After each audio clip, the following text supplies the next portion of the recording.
Praise the Lord. സ്നേഹമുള്ളവരെ, റോമ 8:35 വിശുദ്ധ പൗലോസ്ലീഹ ചോദിക്കുന്നു, ക്രിസ്തുവിൻ്റെ സ്നേഹത്തിൽ നിന്ന് ആര് നമ്മെ വേർപെടുത്തും? ക്ലേശമോ, ദുരിതമോ, പട്ടിണിയോ, പീഡനമോ, നഗ്നതയോ, ആപത്തോ, വാളോ? യേശുവിൽ നിന്ന് നമ്മെ അകറ്റാൻ ഇവയ്ക്കൊന്നും സാധിക്കുകയില്ല എന്നാണ് തിരുവചനം നമ്മെ ഓർമ്മിപ്പിക്കുന്നത്. യേശുവിന് നമ്മോടുള്ള സ്നേഹം അനന്തമാണ്. യേശുവുമായി ആഴത്തിൽ ബന്ധമുണ്ടാകുമ്പോഴാണ് വിശുദ്ധ പൗലോസ്ലീഹായെ പോലെ നമുക്കും പറയാനായിട്ട് സാധിക്കുക. യേശുവിനെയും പീഡിപ്പിച്ചിരുന്ന സാവൂളിന് മാനസാന്തരമുണ്ടായത് ആകാശത്ത് നിന്നൊരു മിന്നലൊളി അവൻ്റെ മേൽ പതിച്ചപ്പോഴാണ്. യേശു അവനോട് ചോദിക്കുന്നതായിട്ട് അവൻ കേട്ടു, സാവൂൾ, സാവൂൾ, നീ എന്തിന് എന്നെ പീഡിപ്പിക്കുന്നു? ദൈവത്തിൻ്റെ ശക്തി സാവൂളിൽ പതിച്ചപ്പോൾ അവനിൽ മാനസാന്തരമുണ്ടായി, വിശുദ്ധ പൗലോസായി മാറി. പരിശുദ്ധാത്മാവാണ് യേശു ആരാണെന്നും യേശുവിൻ്റെ സ്നേഹം എന്താണെന്നും ബോധ്യപ്പെടുത്തി കൊടുത്തത്. യേശു ദൈവപുത്രനാണെന്ന് അവൻ സിനഗോഗുകളിൽ പ്രഘോഷിച്ചുകൊണ്ട് ചുറ്റി നടന്നു എന്നാണ് തിരുവചനം പറയുന്നത്. ഈശോയുമായി ആത്മബന്ധം വിശുദ്ധ പൗലോസിന് ഉണ്ടായപ്പോഴാണ് വിശുദ്ധ പൗലോസ്ലീഹ അപ്രകാരം പറഞ്ഞത്. യേശു നമ്മുടെ പാപഭാരമെല്ലാം ഏറ്റെടുത്ത് നമ്മെ രക്ഷിക്കുന്നതിനായി പീഡകൾ സഹിച്ച് കുരിശിൽ ജീവൻ ബലിയർപ്പിച്ചു.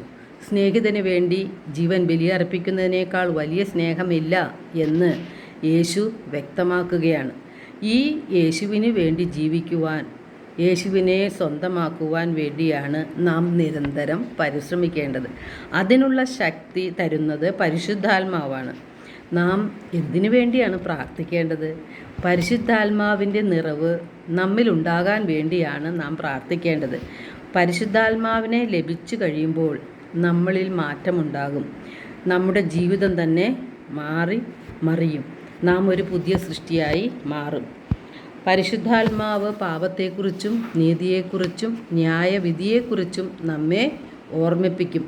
പാപസാഹചര്യങ്ങളെയും പാപത്തെയുമെല്ലാം അകറ്റി നിർത്താൻ സഹായിക്കുന്നത് പരിശുദ്ധാത്മാവാണ്. നന്മ തിന്മകളെ വിവേചിച്ചറിയുവാനുള്ള കഴിവ് തരുന്നതും പരിശുദ്ധാത്മാവാണ്. വെറും മുക്കുവരന്മാരും ഭീരുക്കളുമായിരുന്ന ശിഷ്യന്മാർ, അതിൽ പത്രോസ് ശക്തമായി ധൈര്യത്തോടെ യേശുവിനെ സാക്ഷികളായി മാറുന്നത് നാം കാണുന്നുണ്ട്. ഈശോയുടെ വചനങ്ങൾ തീഷ്ണതയോടെ പ്രസംഗിച്ചു. ആ പ്രസംഗം കേട്ടുകൊണ്ടിരുന്ന അനേകർക്ക് മാനസാന്തരം ഉണ്ടായി.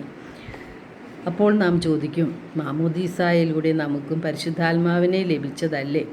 പിന്നെ എന്തിനാണ് അത് വർദ്ധിപ്പിക്കണം, നിറവുണ്ടാകണം എന്നൊക്കെ പറയുന്നത്? മാമോദീസായിലൂടെ പരിശുദ്ധാത്മാവ് നമുക്ക് ലഭിച്ചിട്ടുണ്ട്. എന്നാൽ നമ്മുടെ ജീവിത രീതി കൊണ്ടും ദുഷ്ട മനസ്സുകൊണ്ടും പരിശുദ്ധാത്മാവിനോട് നിരന്തരം മല്ലിട്ടുകൊണ്ടിരിക്കുകയാണ് ഞാനും നിങ്ങളും. പരിശുദ്ധാത്മാവിനെ നാം വേദനിപ്പിക്കുന്നു. നമുക്ക് ലഭിച്ച പരിശുദ്ധാത്മാവിനെ നാം വളർത്തണം, ഉജ്ജ്വലിപ്പിക്കണം. അത് എങ്ങനെ നമുക്ക് സാധിക്കും? വിശുദ്ധ ലിഖിതങ്ങളും, അതായത് സുവിശേഷങ്ങളും അതുപോലെ കൂദാശകളും നമ്മെ പരിശുദ്ധാത്മാവിനാൽ നിറയ്ക്കുവാൻ സാധിക്കും. വിശുദ്ധ ലിഖിതങ്ങളെല്ലാം ദൈവനിവേശിതമാണെന്ന് പറഞ്ഞാൽ പരിശുദ്ധാത്മാവിനാൽ നിറഞ്ഞതാണ്. അപ്പസ്തോലന്മാർ വചനം പ്രസംഗിച്ചുകൊണ്ടിരുന്നു കേട്ടവരിലെല്ലാം പരിശുദ്ധാത്മാവ് വന്നു നിറഞ്ഞു. അതിനാൽ നാം ദൈവവചനം വായിക്കുവാനും കേൾക്കുവാനും ധ്യാനിക്കുവാനും സമയം കണ്ടെത്തണം. അതുപോലെ കൂദാശകൾ നാം വിശുദ്ധിയോടെ സ്വീകരിക്കുമ്പോൾ നമ്മിൽ പരിശുദ്ധാത്മാവ് വന്നു നിറയും. എല്ലാവർക്കും ഒരു നല്ല ദിനം ആശംസിക്കുന്നു. ദൈവം നമ്മെ ഓരോരുത്തരെയും സമൃദ്ധമായി അനുഗ്രഹിക്കട്ടെ.